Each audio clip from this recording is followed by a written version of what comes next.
situation se dégrade avec des prévisions de trafic pour dimanche moins bonnes que celles de samedi.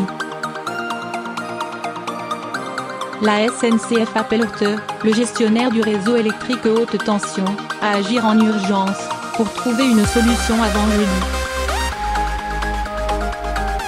La galère va se poursuivre pour les voyageurs à destination ou de retour de l'ouest de la France. Au lendemain de l'incendie d'un poste électrique alimentant la gare Montparnasse, les prévisions de circulation pour la journée de dimanche se dégradent par rapport à celles de samedi, où 2/3 des trains circulent. Le service que l'on pourra assurer demain, dimanche, est d'un peu moins de 50% à cause des contraintes de matériel, a annoncé Rachel Picard, directrice générale de voyage SNCF, lors d'un point presse samedi en milieu d'après-midi. L'atelier de maintenance des rames TGV près de Montparnasse n'est en effet plus alimenté en électricité. Il y a des rames que l'on ne peut plus sortir parce qu'elles ne sont pas en sécurité pour nos voyageurs. C'est pour ça que la durée de l'incident est critique, a-t-elle expliqué.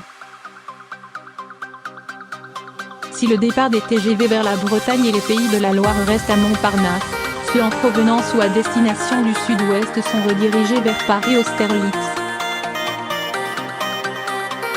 Les TGV à destination de Tours et Poitiers sont supprimés, les voyageurs sont invités à utiliser les trains intercités depuis Austerlitz. Pour ceux qui le peuvent, la SNCF conseille à ses clients de reporter leur voyage. Pour plus d'informations, les usagers peuvent se reporter sur le site de la SNCF.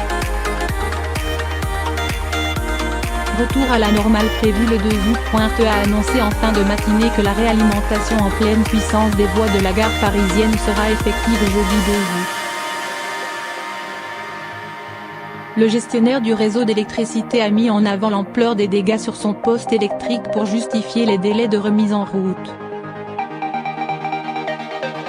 Trop tard pour la SNCF qui demande d'agir en urgence pour trouver avant jeudi une solution rapide pour que ses clients puissent voyager. En attendant, une solution provisoire pour alimenter la gare a été mise en place, alors que le poste électrique de Aissy-les-Moulineaux, au sud de Paris, a pris feu vendredi, coupant l'alimentation des stations électriques de la SNCF, y compris de secours, en gare Montparnasse. Outre la circulation des trains, quelques 7000 foyers étaient encore privés d'électricité samedi à la mi-journée.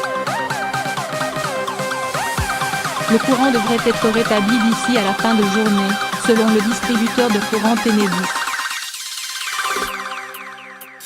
En plein chassé-croisé estival, des dizaines de milliers de voyageurs ont déjà été impactés par ce sinistre. La SNCF a d'ores et déjà promis de rembourser intégralement les usagers qui ont subi un retard de plus de 3 heures ou vu leur train supprimé. Des perturbations qui devraient coûter quelques millions d'euros à l'entreprise ferroviaire déjà pénalisée par 3 mois de grève. Son PDG, Guillaume Pépi, a d'ailleurs demandé une indemnisation à Orte. De son côté, le gouvernement a décidé d'ouvrir une enquête sur les conditions d'alimentation de Montparnasse, s'étonnant en particulier du fait qu'aucun système de secours indépendant du transformateur en question n'ait été mis en place.